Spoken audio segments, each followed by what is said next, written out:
오늘 우리에게 주신 한이의 말씀 신약성경 갈라디아서 6장 4절부터 10절까지 말씀입니다. 갈라디아서 6장 4절부터 10절까지의 말씀. 저와 함께 한 절씩 교독하시겠습니다. 각각 자기의 일을 살피라. 그리하면 자랑할 것이 자기에게는 있어도 남에게는 있지 아니하리니 각각 자기의 짐을 질 것이라. 가르침을 받는 자는 말씀을 가르치는 자와 모든 좋은 것을 함께하라. 스스로 속이지 말라. 하나님은 업신여김을 받지 아니하시나니 사람이 무엇으로 심든지 그대로 거두리라. 자기의 육체를 위하여 심는 자는 육체로부터 썩어질 것을 거두고 성령을 위하여 심는 자는 성령으로부터 영생을 거두리라. 우리가 선을 행하되 낙심하지 말지니 포기하지 아니하면 때가 이름에 거두리라. 함께 읽습니다. 그러므로 우리는 기회 있는 대로 모든 이에게 착한 일을 하되 더욱 믿음의 가정들에게 할지니라. 아멘. 선은 반드시 승리한다라는 제목으로 하나님의 말씀 선포하겠습니다. 최근에 우리나라 산업 전반, 문화 전반에 큰 영향을 미치는 사건이 있었는데 바로 챗 GPT의 등장입니다.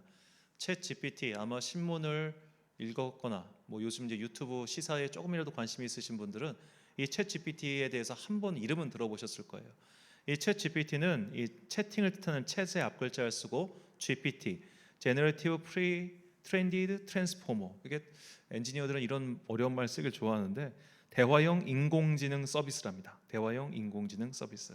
현재 이제 유료 구독 서비스로 이제 운영이 되고 있는데 이 챗 GPT를 이제 하면은 이제 채팅창처럼 열린대요. 거기다가 챗 GPT 무슨 주제로 논문을 써줘 하면은 얘가 논문을 쫙 써주는 거예요. 이걸 입력하고 이 주제로 뭘 해줘 하면 쫙 나온다는 거예요. 심지어 설교도 써준답니다. 그래가지고 이제 국민일보에서 실험을 해봤는데 어떤 주제로 설교를 써줘 하니까 3분 만에 딱 20분짜리에 30분짜리에 괜찮은 설교 원고가 나오더라는 거예요. 자, 이 챗 GPT로 최근에 이제 미국에서 이런 실험을 해봤습니다. 변호사 자격 시험에서 이 챗 GPT가 응시를 하게 해본 거예요. 400점 만점에 310점이 나왔대요. 그리고 미국판 수능인 SAT를 해보니까 800점 만점에 710점이 나왔다고 합니다. 자, 이렇게 인공지능의 발달이 무섭게 솟아오르니까 사람들이 굉장히 공포에 떨기 시작했어요. 얘가 우리의 앞날을 다 막아버리는 거 아닌가? 심지어 이제 변호사라는 직업이 사라질 거다, 판사라는 직업이 사라질 거다, 이런 예측까지 나왔습니다. 왜냐하면 웬만한 변호사가 쓴 변호문보다 얘가 더 잘 써요. 웬만한 판사가 쓴 판결문보다 얘가 나아요. 사실 아시는 분들은 다 아시겠지만 변호사가 쓰는 변호문이든 판사가 쓴 판결문이든 간에 사실 기존에 이미 있던 걸 다 짬뽕해서 쓴단 말이에요. 어차피 대법원 판례는 다 똑같으니까 판례 인용하고 인용하고 이렇게 하다 보면은 사실 판사든 변호사든 순수하게 자기의 언어로 쓰는 건 전체 분량의 10분의 1도 안 될 겁니다. 나머지 다 그냥 여기 컨트롤 C, 컨트롤 V에서 만들어내요. 특히 판사는 더더욱 그렇게 한단 말입니다. 그러니까 얘가 더 잘 만들지. 그런 과거의 데이터를 바탕으로 이걸 만들어내니까 사람들이 지금 다 패닉의 상태가 된 거예요. 그래서 이제 미국뿐만 아니라 우리 한국의 네이버 같은 IT 기업들도 현재 코드 레드를 발동했답니다. 얘가 도대체 앞으로의 산업을 어떻게 변화시켜 나갈지 도무지 짐작이 안 간다는 거예요. 그래서 이 히브리 대학교의 유명한 인류학자인 유발 하라리는 이런 경고를 했습니다. 전 세계의 IT 기업들이요, 이 챗 GPT 인공지능의 개발을 잠시 멈추어다오. 왜냐? 인류와 도저히 이 개발 속도를 따라가지 못하겠다라고 그렇게 말을 하죠. 자, 챗 GPT뿐만 아니라 정말 이 세상에는 너무나 많은 것들이 빨리 변하고 있죠. 그래서 이 변화가 두렵기도 하고 어렵기도 하고 걱정되기도 합니다. 얼마 전에는 챗 GPT로 해킹을 하니까 해킹까지 가능하더라는 거예요. 그러니까 정말 뭐가 다 가능해. 못하는 게 없어. 이젠 이게 얼마나 다양하게 범죄에 이용될지 사람들이 그것을 걱정하고 있는 겁니다. 원래는 그냥 대화형 채팅 서비스, 그러니까 인공지능을 통해서 사람과 사람이 서로 대화하게끔 만들어 놓은 건데 이게 정말 엉뚱한 방향으로 퍼지니까 이제는 이거를 어떻게 감당할 수가 없게 된 거예요. 그래서 이런 것들을 걱정하는 사람들은 미래를 디스토피아, 미래가 굉장히 암울할 것이다, 위험할 것이다, 그렇게 걱정을 하죠. 그런데 제가 얼마 전에 라디오에서 이 데이터 전문가를 통해서 굉장히 의미심장한 이야기를 들었습니다. 결국에 인공지능이라고 하는 것은 빅데이터, 이것을 소스로 삼아서 결과물을 도출해내는 프로그램이기 때문에 중요한 것은 인공지능 프로그램 그 자체가 아니라 바로 그들이 사용하는 소스인 빅데이터라는 거예요. 마치 요리사가 요리를 만들 때 아무 재료가 없으면 요리를 못 만드는 것처럼 결국 요리의 밑재료가 되는 이 빅데이터란 자료가 중요하다. 그런데 이 빅데이터가 어떤 데이터를 품고 있느냐에 따라서 인공지능의 결과값이 달라지더라는 겁니다. 예를 들어 미국이 개발한 인공지능과 중국이 개발한 인공지능의 결과값이 다르대요. 왜냐? 미국 사람들이 주요 사랑하는 즉 영미권의 주요 언어와 문학은 SF 소설과 스릴러 쪽이 많다라는 겁니다. 그러니까 미국산 인공지능은 SF 소설은 기가 막히게 만들어낸대요. 반면에 중국산 인공지능은 중국은 한자어가 기반이지 않습니까? 비록 간자체긴 하지만 그래서 중국 사람들은 이 스마트폰 같은 걸로 문자를 쓰는 걸 그렇게 힘들어한대요. 일단 문맹도 많고 한자 획이나 이런 걸 입력하려면 한참 걸리더라는 겁니다. 그래서 그 사람 전부 다 말로 한대요.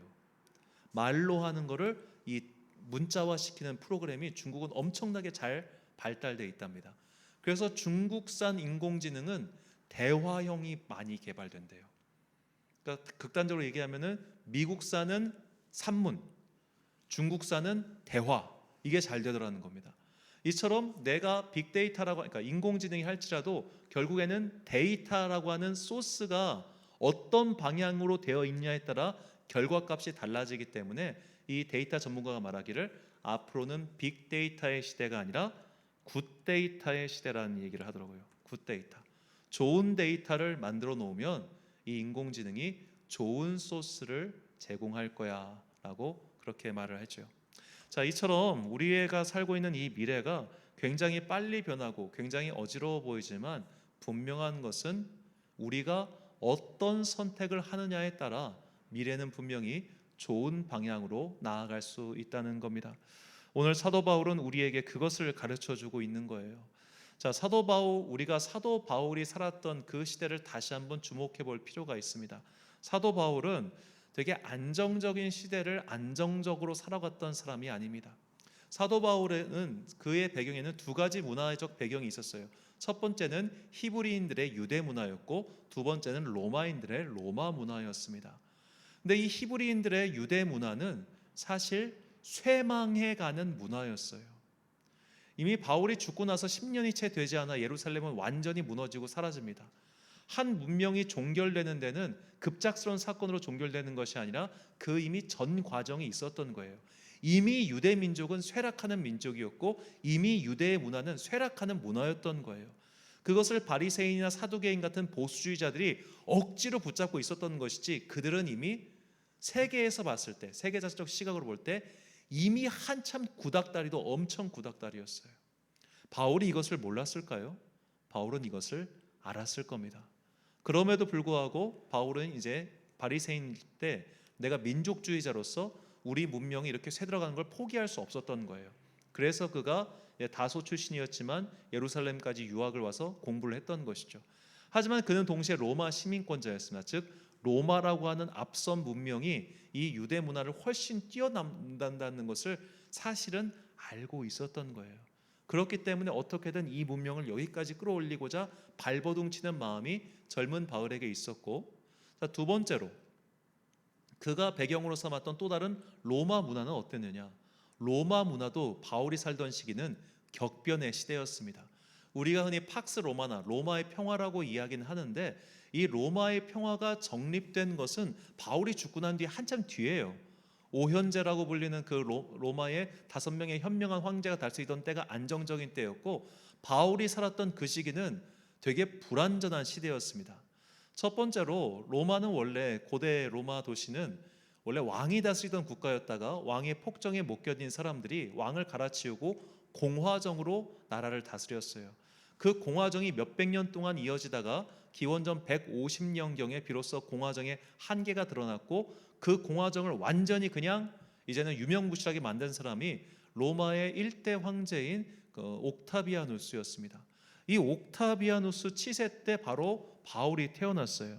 그리고 옥타비아누스가 약 바울의 한 10대 청소년 시기에 죽었고 그의 후임자인 티베리우스가 바울의 청년기를 보냈습니다. 그런데 이 티베리우스가 죽고 나서 그 다음에 왕위에 오른 사람이 그 유명한 칼리쿨라, 미친 황제였어요. 그래서 이 미친 황제가 군인들의 손에 의해 암살당하고 군인들이 왕으로 옹립한 사람이 4대 황제인 클라우디우스였습니다. 그러니까 군인들이 황제를 살해하고 자기들 또 황제를 추대한 게 클라우디우스였어요. 당연히 나라가 혼란스러웠겠죠.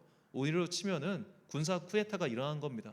그리고 이제 클라우디우스의 양아들이었던 네로가 그 다음에 왕위에 오르는데, 이 네로도 알다시피 제정신이 아닌 사람이었죠. 제정신 아닌 황제, 왕권이 wak한 황제, 그리고 또 제정신 아닌 사람. 이 시기를 바울이 살았단 말이에요.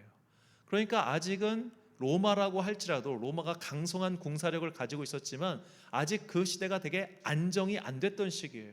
그러니까 바울도 마치 우리처럼 미래가 불확실하고 기반이 어지러운 그런 시대를 살고 있었다는 겁니다. 우리만 이렇게 복잡한 게 아니에요. 우리만 이렇게 미래가 불투명한 게 아니었어요. 그도 미래가 불투명한 시기를 살았어요. 하지만 그는 그렇게 불확실한 시대를 살면서 이렇게 성도들에게 권면합니다. 본문 5절과 9절 말씀, 각각 자기의 짐을 질 것이라 우리가 선을 행하되 낙심하지 말지니 포기하지 아니하면 때가 이름에 거두리라. 아멘. 자, 바울은 분명히 이야기합니다. 너희의 현실을 포기하지 말라고요. 자기가 해야 될 일을 끝까지 하라고 말입니다. 세상이 불안해요. 앞으로 어떻게 될지 모르겠어요. 그러니까 우리는 그냥 산에 가서 기도만 할게요. 이것은 바울이 말하는 바가 아니에요. 바울은 분명히 말합니다. 네가 일할 힘이 있거든 가서 일해서 그 일한 걸로 먹고 살라고. 왜 자꾸만 부자들 뒤에 따라다니면서 나한테 제발 먹을 것 좀 주세요 이러고 구걸하고 다니냐고. 바울은 구걸을 싫어했던 사람입니다. 그리고 그것이 성도의 바른 본이 아니라고 분명히 우리에게 이야기하죠. 설령 내일 이 지구가 멸망할지라도 너는 너의 자리에서 할 일을 해야 돼. 이게 바울의 가르침이었어요. 너의 자리에서 최선을 다해. 비록 시대가 불안하고 앞날이 어떻게 될지 몰라도 너는 지금 네가 할 수 있는 일을 해. 그리고 선을 행하라. 시대가 바뀌고 세상이 무너져도 너는 성도로서, 그리고 이 땅을 살아가는 부름을 받은 사람으로서 너의 할 일을 분명히 하라. 이것이 바울의 가르침이었습니다. 그리고 이것은 예수님께서 하신 말씀과도 일맥상통하죠. 요한복음 6장 34절 말씀, 그러므로 내일 일을 위하여 염려하지 말라. 내일 일은 내일이 염려할 것이요 한날의 괴로움은 그날로 족하니라. 아멘. 자, 내일 일을 위하여 염려하고 미래가 어떻게 될지 몰라서 불안해하면서 과연 어떻게 살아야 될지 전전긍긍해하는 것, 이것은 성도의 태도가 아닙니다. 물론 우리는 미래를 대비해야 합니다. 왜냐하면 우리가 지금 가지고 있는 직장이 미래에도 있으리란 보장이 없기 때문이죠. 그러니까 이 땅을 살아가면서 내가 받은 바 소명을 다하기 위해서 우리는 고민하고 노력하고 살아내야 돼요. 하지만 그 미래 때문에 불안에 떨면서 아무것도 난 못하겠어요, 나는 포기할 거예요, 이것은 성도의 태도가 아니라는 겁니다. 주님께서는 기도를 하기 위해서는 사람들과 떠나서 한적한 곳에 가서 기도하셨지만 기도를 마친 이후에는 사람들과 함께 계셨어요. 즉 세상 속에 내려오셨어요. 그런데 왜 자꾸 이상한 데로 도피합니까? 수도원이 불필요하다는 이야기가 아닙니다. 기도원이 필요 없다는 얘기가 아닙니다. 기도를 마쳤으면 내려가야죠. 그래서 제가 좋아하는 기도원 원장님이 항상 그 말씀하세요. 여기 좀 계속 있지 말라고. 여기 막 한 달씩 있는 사람들 나가라고 되게 세게 이야기하세요. 기도하는 목적은 우리가 세상에 나가서 세상의 일을 하기 위해서예요. 세상에서 선을 행하고 자기의 짐을 지기 위해서 기도하는 거예요. 기도원에 머물러 있기 위해 기도하는 게 아니에요. 주님께서는 이 세상에 오신 것처럼 우리가 이 세상의 불확실성에도 불구하고 미래를 염려하지 말고 너의 할 일에 최선을 다하라고 그렇게 말씀하고 있습니다. 즉 오늘 우리가 최선을 다해서 선한 씨앗을 뿌리면 언젠가 그 선한 씨앗을 우리는 그 열매를 취하게 될 거란 말이죠. 바울은 다시 그것을 이야기하죠. 본문 8절 말씀입니다. 자기의 육체를 위하여 심는 자는 육체로부터 썩어질 것을 거두고 성령을 위하여 심는 자는 성령으로부터 영생을 거두리라. 우리가 살면서 최선을 다해서 나의 할 몫을 다하고 그리고 선한 일, 곧 가난한 사람들 섬기고 이웃을 사랑하는 일을 열심히 행하면 우리가 그 열매를 다시 거둘 겁니다. 왜냐? 이 세상에 대하여 승리하시고 이 세상을 다스리고 계신 하나님께서 그 열매를 맺게 해주실 것이기 때문이죠. 이것이 오늘 종료주일에 우리에게 주시는 주님의 메시지입니다. 다시 한번 우리가 종료주일을 생각해 봅시다. 종료주일은 우리가 잘 알다시피 예수님께서 예루살렘에 입성하신 날을 기뻐하면서 기념하는 자리죠.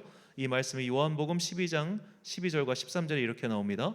그 이튿날에는 명절에 온 큰 무리가 예수께서 예루살렘으로 오신다는 것을 듣고 종려나무 가지를 가지고 맞으러 나가 외치되 호산나 찬송하리로다. 주의 이름으로 오시느니 곧 이스라엘의 왕이시여 하더라. 아멘. 이 종려나무, 이 종려나무는 사실 우리나라에도 종려나무가 있습니다. 근데 우리나라 종려나무는 당종려나무라고 해서 이 성경에 나오는 종려나무와는 사실 달라요. 우리가 이제 뭐 황금 종려상이라는 상도 있죠. 그게 그 종려가 사실은 어떻게 보면 우리가 조금 이해하기 쉽게 번역을 한 것인데, 사실 우리나라산, 중국에도 있습니다. 그런 종려나무와 오늘 성경에 말하는 종려나무는 다른 종의 나무예요. 이건 사실 대추야자 나무입니다. 헬라어로는 포이닉스고 영어로는 팜스트리라고 해요. 이것은 원래 고대의 승리와 번영을 상징하고 또 유대교에서는 초막절 때 사용하는 나무이기도 합니다. 그러니까 이 대추야자, 여기에 나무 열매가 내리면 이게 뭐 기름으로도 쓰고 뭐 온갖 것 다양하게 썼대요. 특히 이제 그쪽 나라 기후는 건조하기 때문에 이 대추야자 나무 밑에서 되게 좀 그늘을 취하기도 하고, 하여튼 쓸 때가 정말 많았다고 합니다. 그래서 이 고대인들은 이 대추야자 나무가 그야말로 신의 축복으로 여겼대요. 너무나 좋은 게 많아서, 우리로 치면 소 같은 거예요. 버릴 게 없어. 꼬리까지 싹 다 먹을 수 있는, 그렇게 너무나 좋은 것이었기 때문에 옛날부터 이것이 승리 그리고 번영, 평화를 상징하는 나무였다고 합니다. 그래서 이제 고대 로마에서도 이 개선식을 할 때 이 백성들이 이걸 막 흔들기도 했었다고 하네요. 그런데 우리가 조금, 이건 앞으로 제가 연구를 해야 될 부분이지만 종려나무가 나오는 것은 복음서 중에 요한복음밖에 없습니다. 그리고 종려나무는 아까 말씀드린 것처럼 이 초막절에 사용하는 4개의 관목 중에 하나예요. 초막절은 추수감사절이라고 했죠. 즉 모든 것을 수확하는 수확의 절기가 초막절입니다. 그리고 복음서 중에서 초막절이 나오는 건 또 요한복음밖에 없어요. 요한복음 안에서 요한복음만 종려나무가 나오고 요한복음만 초막절이 나와요. 그러면 이제 요한복음에서 이 종려나무 가지가 도대체 무엇을 상징하는 걸까? 저는 이제 아직 연구를 좀 더 해봐야 됐지만 현재 가설만 말씀드리면, 초막절이 상징하는 추수의 기쁨, 이것이 예수님을 입성을 통해서 완성될 하나님의 나라를 향한 기쁨의 그 외침은 아니었을까, 그렇게 한번 또 생각을 해봅니다. 가설의 입증은 제가 나중에 한번 더 하겠습니다. 이 종려나무 가지는 단순히 이런 승리를 기념하는 것뿐만이 아니었습니다. 이 초대교회, 그러니까 정확히는 이제 로마 제국 당시 이제 국교화가 되면서 교회의 예전이 발전하죠. 그 교회 예전 때 오래 사용한 이 종려나무 가지를 모아서 그걸 태웠어요. 그리고 태워서 남은 재를 1년 동안 보관한 뒤에 바로 사순절의 시작인 제2의 수요일 날 이마에 발랐습니다. 승리의 상징인 이 대추나무 잎을 태워서 1년 동안 보관한 다음에 그 이듬해에 사용한 겁니다. 이 1년이 과연 어떤 시간이었을까요? 그리고 그들은 왜 1년 동안 이것을 모아뒀을까요? 이것에 대해서는 자료를 아무리 뒤져도 나온 데가 없어가지고, 혹시 나중에 자료가 제가 발견을 하면 그때 뭐 제 가설이 옳은지 틀린지 증명이 되겠지만, 전 이렇게 생각합니다. 1년 동안 믿음의 승리를 기다렸던 거예요. 1년 동안 이들은 씨앗을 뿌린 겁니다. 주님의 승리, 그 승리의 씨앗을 받아서 나도 씨앗을 뿌린 거죠. 주님께서 평화와 승리와 번영의 상징으로 예루살렘에 입성하셨던 것처럼 우리 또한 이 죄악 많은 세상, 이 험악한 세상, 이 흔들리는 세상 속에서 승리의 씨앗, 곧 복음의 씨앗, 선한 씨앗을 받아서 1년 동안 열심히 뿌려보겠습니다. 내년이 올 때까지 우리가 최선을 다해서 이것을 뿌리겠습니다. 그리고 그것을 거두겠습니다 라는 믿음의 고백으로 그 간절함을 담아 1년 동안 이것을 보관한 것이 아닐까, 저는 그렇게 상상을 해봅니다. 옛날 사람들도 초대교회 사람들도, 그리고 지금 우리도 상황은 똑같습니다. 미래는 언제나 불안합니다. 사회는 언제나 흔들립니다. 인간사 중에 만만디를 외치면서 이대로 평안하다, 너무 좋다, 이런 시절은 거의 역사상 존재하지 않아요. 전쟁이 멈춘 날이 날수로 따지면 연도 안 된다고 하지 않습니까? 항상 어디선간 전쟁이 있었고, 항상 어디선간 살인이 일어났고, 항상 어디선간 폭행이 일어났습니다. 우리가 사는 세상은 이렇게 집안이 흔들리는 세상입니다. 하지만 그럼에도 불구하고 우리가 현재 나에게 주어져 있는 사명을 포기하지 않고 열심을 다해서 선을 행하면 주님께서 반드시 그 열매를 맺게 해주신다는 것, 이것이 성경이 우리에게 전해주고 있는 하나님의 뜻입니다. 이것을 믿음으로 증명한 사람들이 바로 포로기의 유대인들이었습니다. 그들은 나라가 완전히 망했습니다. 나라가 완전히 망하고 그들의 모든 문화적 토대, 사상적 토대가 사라졌습니다. 그러면 그들이 이대로 포기하고 주저앉을 수가 있었잖아요. 하지만 에스겔 같은 사람들, 그런 사람들이 열심히 포기하지 않고 하나님의 뜻을, 하나님의 말씀을 전했습니다. 그 말씀을 들은 에스라와 같은, 스룹바벨과 같은 다음 세대가 나타났습니다. 그들이 또 열심을 다해서 성전을 만들었어요. 10년이 걸리든 20년이 걸리든 미약하지만 꾸준히 나아갔어요. 그리고 다시 또 3세대 느헤미야 같은 사람들이 나타나서 정말로 오랜 시간 동안 세월이 걸렸지만 기어코 성벽을 건설하고 말았어요. 이처럼 포기하지 않고 선의 씨앗을 뿌리니까 그 다음 세대가 열매를 거두고, 그 열매 거둔 것을 다시 태워가지고 또 씨앗을 뿌리니까 그 다음 세대가 열매를 거두는 이 모든 과정을 지켜봤던 시편 기자는 이렇게 고백해요. 시편 126편 5절과 6절 말씀 우리 같이 한 목소리 읽겠습니다. 시작. 눈물을 흘리며 씨를 뿌리는 자는 기쁨으로 거두리로다. 울며 씨를 뿌리러 나가는 자는 반드시 기쁨으로 그 곡식단을 가지고 돌아오리로다. 아멘. 사랑하는 천안광성교회 성도 여러분, 그리고 이 예배를 함께 드리고 계신 귀한 주님의 자녀 여러분, 오늘은 예수님의 예루살렘 입성을 기념하는 종료 주일입니다. 옛 성도들은 이날 대추 야자나무의 잎을 흔들며 주님의 승리를 기념했습니다. 그리고 이 나뭇잎을 태우고 남은 재를 끌어모아 다음 해를 기다렸습니다. 그들도 분명히 우리처럼 미래가 불안하고 앞날이 걱정되었을 겁니다. 하지만 그들은 선한 씨앗을 뿌렸고 그 열매를 반드시 거둘 것이라는 그 믿음으로 한 해를 열심히 살아갔습니다. 그 믿음이 우리에게도 필요합니다. 우리의 현실도 불안합니다. 우리의 미래도 불안합니다. 하지만 내가 부름받은 그 자리에서 최선을 다해 선한 씨앗을 뿌리십시오. 우리가 그렇게 열심히 선한 씨앗을 뿌리면 반드시 주님께서 그 씨앗을 열매 맺게 하시고 우리는 그 선한 씨앗의 열매를 기쁨으로 거두게 될 것입니다. 마침내 우리에게 다가올 그 최종 승리, 선은 반드시 승리한다는 믿음을 가지고 살아가는 여러분과 제가 되시길 주님의 이름으로 축원합니다. 기도하겠습니다. 사랑과 은혜가 풍성하신 아버지 하나님, 믿음이 승리한다는 것을 깨우쳐 주시니 감사합니다. 우리가 부름받은 삶의 자리에서 최선을 다하여 선한 씨앗을 뿌리게 하여 주옵소서. 설령 내가 살아있는 동안, 내가 이 땅에 있는 동안 그 열매를 보지 못한다 할지라도 반드시 나의 다음에 또 그 다음에 그 열매를 거두게 될 것을 믿습니다. 그리고 그 세대는 다시 한번 그 재를 이 땅에 뿌리게 될 것입니다.